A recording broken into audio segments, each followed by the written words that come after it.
ಎಲ್ಲರಿಗೂ ನಮಸ್ಕಾರ. ಈ ದಿನ ನಾವು ಒಂದು ಮುಖ್ಯ ವಿಷಯವಾದಂಥ ಜನರೇಷನ್ ಝೆಡ್ ಅಥವಾ ಜೆನ್ ಝೆಡ್ ಇವರ ವಿಶೇಷತೆ ಏನು? ಈ ಒಂದು ಜನರೇಷನ್ನಲ್ಲಿ ಜೀನ್ ಬದಲಾವಣೆಗಳಾಗಿದೆಯಾ? ಪರಿಸರದ ಪ್ರಭಾವನ ಏನು? ಯಾತಕ್ಕೋಸ್ಕರ ಜನರೇಷನ್ ಝೆಡ್ ಅಷ್ಟೊಂದು ಮುಖ್ಯವಾಗಿದೆ ಮತ್ತೆ ಎಲ್ಲ ಕಡೆನೂ ಜನರೇಷನ್ ಝೆಡ್ ಬಗ್ಗೆ ಮಾತನಾಡ್ತಾರೆ ಅನ್ನೋ ಒಂದು ವಿಚಾರವನ್ನ ಸರಳವಾಗಿ ತಿಳಿಸೋದಕ್ಕೆ ನಾನು ಪ್ರಯತ್ನ ಮಾಡ್ತೀನಿ. ಮೊದಲನೇ ಪ್ರಶ್ನೆ, ಜನರೇಷನ್ ಝೆಡ್ ಅಂದ್ರೆ ಯಾರು? ಜನರೇಷನ್ ಝೆಡ್ ಅಂದ್ರೆ ಸುಮಾರು 1997ರಿಂದ 2012ರವರೆಗೆ ಈ ನಡುವೆ ಜನಿಸಿದ ಎಲ್ಲ ಮಕ್ಕಳು, ಅವರನ್ನ ಜನರೇಷನ್ ಝೆಡ್ ಅಂತ ಕರೀತಾರೆ. ಇವರು ಡಿಜಿಟಲ್ ಯುಗದಲ್ಲಿ ಬೆಳೆದವರು. ಮೊಬೈಲ್, ಇಂಟರ್ನೆಟ್ ಮತ್ತು ಎಐ ಇವರ ಪ್ರತಿನಿತ್ಯದ ಬದುಕಿನ ಕೆಲಸ. ಪ್ರತಿನಿತ್ಯ ಇವರಿಗೆ ಕೈಯಲ್ಲಿ ಸ್ಮಾರ್ಟ್ ಫೋನ್ ಇಲ್ಲದೆ ಹೋದ್ರೆ ಅವರ ಬುದ್ಧಿ, ಅವರ ಚಟುವಟಿಕೆ ಎಲ್ಲ ಕಡಿಮೆ ಆಗ್ಬೋದು. ಇವರು ಮಾಹಿತಿ ಪಡೆಯುವುದು ಇವರಿಗೆ ಅತ್ಯಂತ ಸುಲಭ. ಇವರು ಹೊಸ ಮಾನವ ಜಾತಿಯಲ್ಲ, ಹೊಸ ಪರಿಸರದಲ್ಲಿ ಬೆಳೆದ ಪೀಳಿಗೆ. ನಮ್ಮ ಪೀಳಿಗೆ ನಾವು ತಗೊಂಡ್ರೆ ಒಂದು ನ್ಯೂಸ್ ಪೇಪರಿಗೆ ನಾವು ಕಾಯ್ಬೇಕಿತ್ತು, ಅಥವಾ ಟಿವಿಯಲ್ಲಿ ಒಂದು ಚಾನೆಲ್ ಬರ್ತಕ್ಕಂಥ ಟಿವಿ ನ್ಯೂಸ್ ಅನ್ನು ನೋಡ್ತಾ ಇದ್ವಿ. ಹೆಚ್ಚು ಬೇಕಾದರೆ ಲೈಬ್ರರಿಗಳಲ್ಲಿ ಹೋಗ್ಬಿಟ್ಟು ಓದ್ಬೇಕಿತ್ತು. ಅಂದ್ರೆ ಮಾಹಿತಿಯನ್ನು ಪಡೆಯೋದಕ್ಕೆ ಕಾಲ ಜಾಸ್ತಿ ಆಗ್ತಾ ಇತ್ತು. ಈಗಿನ ಪೀಳಿಗೆಗೆ ಮಾಹಿತಿಯನ್ನ 1 ಸೆಕೆಂಡ್ನಲ್ಲಿ ಪಡಿತಾರೆ. ಆದ್ದರಿಂದ ಈ ಜನರೇಷನ್ ಝೆಡ್ ಅಂತಕ್ಕಂಥವರ ಒಂದು ಸನ್ನಿವೇಶ ಬದಲಾವಣೆ ಆಗಿದೆ. ಆದರೆ ಅವರು ಬೇರೆ ಬೇರೆ ಬೇರೆ ಜಾತಿಯವರಲ್ಲ, ಅಥವಾ ಬೇರೆ ಬೇರೆ ಕಡೆಯಿಂದ ಬಂದವರಲ್ಲ. ಇನ್ನೂ ಒಂದು ಪ್ರಶ್ನೆಯನ್ನು ಕೇಳೋಣ. ಕ್ರೋಮೋಸೋಮ್ಗಳಲ್ಲಿ ಏನಾದ್ರು ಬದಲಾವಣೆ ಆಗಿದೆಯಾ ಇವರಿಗೆ? ಇವರ ಬಿಹೇವಿಯರ್ ಬದಲಾವಣೆ ಆಗಿದೆ ಅಂತ ಹೇಳ್ತಾರಲ್ಲ, ಹಾಗಿದ್ರೆ ಕ್ರೋಮೋಸೋಮ್ಗಳ ಬದಲಾವಣೆ ಆಗಿದೆಯಾ? ಇಲ್ಲ. ಎಲ್ಲ ಸಾಮಾನ್ಯ ಮಾನವರಲ್ಲಿ ಇರುವ ಹಾಗೆ ಇವರಲ್ಲೂ 46 ಕ್ರೋಮೋಸೋಮ್ಗಳಿವೆ, ಅಂದ್ರೆ 23 ಜೋಡಿ. ಬಾಯ್ಸ್ನಲ್ಲಿ 22 ಪ್ಲಸ್ XY ಇರುತ್ತೆ, ಹುಡುಗಿಯರಲ್ಲಿ 22 ಪ್ಲಸ್ XX ಕ್ರೋಮೋಸೋಮ್ಗಳಿರುತ್ತೆ. ಜೆನ್ ಝೆಡ್ ನಲ್ಲಿಯೂ ಇದೇ ಸಂಖ್ಯೆ ಇದೆ. ಕ್ರೋಮೋಸೋಮ್ ಸಂಖ್ಯೆಯಲ್ಲಿ ಯಾವುದೇ ಸಾಮಾನ್ಯ ಬದಲಾವಣೆ ಆಗಿಲ್ಲ. ಜೆನ್ ಝೆಡ್ ವಿಶೇಷತೆ ಕ್ರೋಮೋಸೋಮ್ಗಳಲ್ಲಿ ಇಲ್ಲ. ಆದರೆ ಎಲ್ಲ ಜನಗಳಲ್ಲಿ ಆಗುವ ಹಾಗೆ ಆಗಿಂದ ಹಾಗೆ ಕೆಲವು ಮ್ಯುಟೇಷನ್ಸ್ಗಳು ಆಗಬಹುದು. ಇನ್ನೂ ಸ್ವಲ್ಪ ಡೀಪ್ ಆಗಿ ಯೋಚನೆ ಮಾಡಿದರೆ, ಹೋಗ್ಲಿ ಜೀನ್ಗಳಲ್ಲಿ ಏನಾರ ಬದಲಾವಣೆ ಆಗಿದೆಯಾ? ಯಾಕೆಂದ್ರೆ ನಾವು ಮಾಡ್ತಕ್ಕಂಥ ಪ್ರತಿಯೊಂದು ಕಾರ್ಯವೂ ಸಹಿತ ನಾವು ಜೀನ್ಗಳಿಗೆ ಹೇಳ್ತೀವಿ, ಜೀನ್ಗಳಿಂದ ನಡೆಯುತ್ತೆ ಅಂತ ಹೇಳ್ತೀವಿ. ಜೀನ್ಗಳು ಪೋಷಕರಿಂದ ಮಕ್ಕಳಿಗೆ ವರ್ಗಾವಣೆ ಆಗಿರುತ್ತೆ.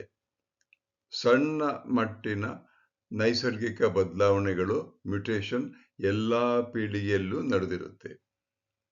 ಅಂದ್ರೆ ಈ ಜೆನ್ ಝೆಡ್ ಪೀಳಿಗೆಗೆ ಏನೂ ಬದಲಾವಣೆ ಇಲ್ಲ. ಆದರೆ ಜೆನ್ ಝೆಡ್ ಅನ್ನು ಭಿನ್ನವಾಗಿ ವಿಭಿನ್ನ ಮಾನವರನ್ನಾಗಿ ಮಾಡುವಷ್ಟು ಜೀನ್ ಬದಲಾವಣೆ ಆಗಿಲ್ಲ. ಅವರು ವಿಭಿನ್ನ ಮಾನವರಲ್ಲ, ನಮ್ಮ ಹಾಗೆ ಇರ್ತಕ್ಕಂಥ ಮನುಷ್ಯರು. ಆದರೆ ಅವರಿಗೆ ಪರಿಸರದ ಪ್ರಭಾವ ಹೆಚ್ಚಾಗಿದೆ. ಅವರು ಬೇಕಾದ ವಿಷಯಗಳನ್ನ ಕ್ಷಣಗಳಲ್ಲಿ ಪಡಿತಾರೆ. ಅವರು ಒಂದು ರೀತಿಯಾದ ಜಿದ್ದಿನ ಸ್ವಭಾವದವರು. ಎಲ್ಲವೂ ಕ್ವಿಕ್ ಆಗಬೇಕು. ಯಾರು ತಪ್ಪು ಮಾಡಿದರೂ ಅವರು ಸಹಿಸಿಕೊಳ್ಳೋದಿಲ್ಲ. ಮನೆಯಲ್ಲಿ ನಮ್ಮ ಮಕ್ಕಳೇ, ಅಂದ್ರೆ ನನಗೆ ಮಕ್ಕಳುಗಿಂತ ನನ್ನ ಮಕ್ಕಳ ಮಕ್ಕಳು, ಮೊಮ್ಮಕ್ಕಳು ಇದಾರಲ್ಲ, ಅವರುಗಳು ಜಿದ್ದು ನಾವು ನೋಡಿದ್ದೀವಿ. ಅವರು ಸಿನಿಮಾಕ್ಕೆ ಹೋಗ್ಬೇಕು ಅಂದ್ರೆ ಹೋಗ್ಲೇಬೇಕು, ಹೋಗ್ತಾರೆ. ನೀವೇನ್ ಮಾಡಿದ್ರು ನಿಲ್ಲಲ್ಲ. ಮೋಟರ್ ಸೈಕಲ್ ತಗೊಂಡು ಹೋಗ್ಬೇಡಿ ಅಂದ್ರೆ ಅದನ್ನೇ ತಗೊಂಡು ಹೋಗ್ತಾರೆ, ಏನು ಮಾಡೋಕ್ಕಾಗಲ್ಲ. ಅಂದ್ರೆ ಅವರ ಆ, ಒಂದು ಛಲ ಇದೆಯಲ್ಲ, ಅದು ನಮ್ಮ ಪೀಳಿಗೆಗಿಂತ ಬದಲಾವಣೆ ಆಗಿದೆ. ಜೆನ್ ಝೆಡ್ ಪೀಳಿಗೆಯ ವಿಶೇಷತೆಗಳು ಏನು ಹಾಗಾದ್ರೆ? ಅವರು ತಂತ್ರಜ್ಞಾನವನ್ನ ಬೇಗ ಕಲಿತಾರೆ. ಈಗ ನಾನು ಇನ್ಸ್ಟಾಗ್ರಾಮ್ ಅನ್ನ ಹೇಗೆ ಉಪಯೋಗಿಸ್ಬೇಕು ಅಂತ ಟ್ರೈ ಮಾಡಿದರೆ ಆಗೋದಿಲ್ಲ. ಏನ್ ಮಾಡಬೇಕು ಅಂತ ಇನ್ಸ್ಟಾಗ್ರಾಮ್ ಬರುತ್ತೆ, ಆದ್ರೆ ಅದನ್ನ ಯಾವ ರೀತಿಯಾಗಿ ನಾನು ಮಾಡಬೇಕು, ಯಾವ ರೀತಿ ನೋಡ್ಬೇಕು, ಅಲ್ಲಿ ನೋಡಿದ್ರೆ ಏನೇನೋ ಕಾಣಿಸ್ತಾ ಇರುತ್ತೆ. ವಿಚಿತ್ರವಾದಂತ ಚಿತ್ರಗಳು ಕಂಡು ಬರುತ್ತೆ. ಆ ಚಿತ್ರಗಳನ್ನು ಅರ್ಥ ಮಾಡ್ಕೊಳ್ಳೋಕೆ ನಮ್ಮ ಕೈಲಿ ಶಕ್ತಿ ಇಲ್ಲ. ವಿಡಿಯೋ ಮತ್ತು ದೃಶ್ಯಗಳ ಮೂಲಕ ಅವರು ವೇಗವಾಗಿ ಕಲಿತಾರೆ. ಜಾಗತಿಕ ಮಾಹಿತಿಯನ್ನ ಕ್ಷಣಾರ್ಧದಲ್ಲಿ ಪಡಿತಾರೆ. ಲಂಡನ್ನಲ್ಲಿ ಏನಾಗ್ತಿದೆ, ರೋಮ್ನಲ್ಲಿ ಏನಾಗ್ತಿದೆ, ಅಮೆರಿಕಾದ ಕ್ಲಾಸಲ್ಲಿ ಏನಾಗ್ತಿದೆ, ಹೀಗೆ ಎಲ್ಲಾ ವಿಚಾರಗಳನ್ನು ಒಂದು ಕ್ಷಣದಲ್ಲಿ ಪಡಿತಾರೆ ಅವರು. ಹೊಸ ಆಲೋಚನೆಗಳು ಮುಕ್ತ ಮನಸ್ಸಿನಿಂದ ಪಡಿತಾರೆ.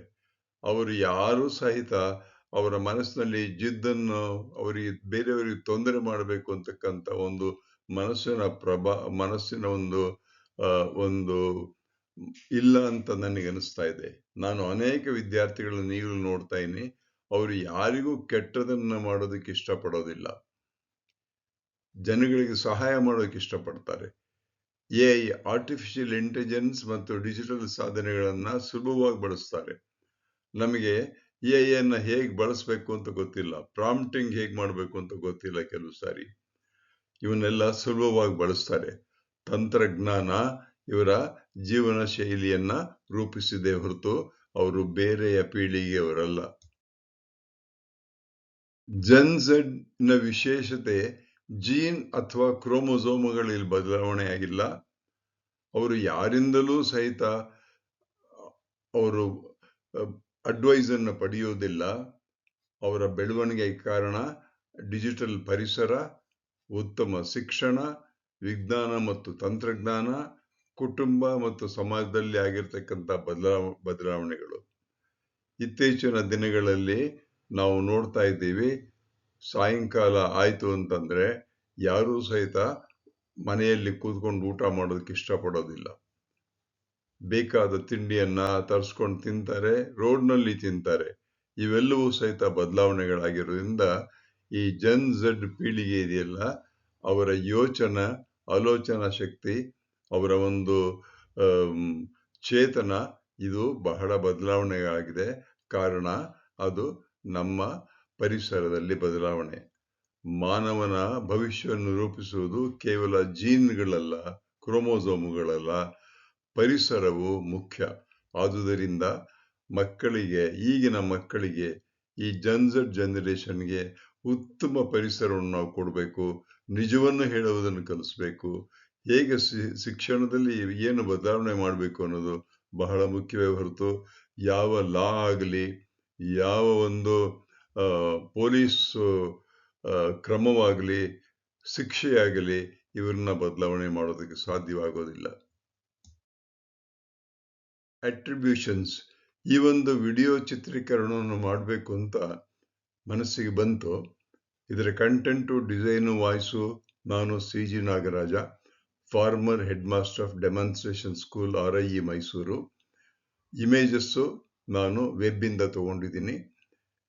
ಕೆಲವು ಇನ್ಫಾರ್ಮೇಶನ್ನ ChatGPT, OpenAI ಇಂದ ತಗೊಂಡಿದ್ದೀನಿ. ಈ ವಿಡಿಯೋ ಕೇವಲ ಎಜುಕೇಶನಲ್ ಪರ್ಪಸ್ಗೋಸ್ಕರ. ನನ್ನ ಚಾನಲ್ಲು @ನಾಗರಾಜ ಚಿತ್ರದುರ್ಗ 1938 ಯೂಟ್ಯೂಬ್ನಲ್ಲಿ.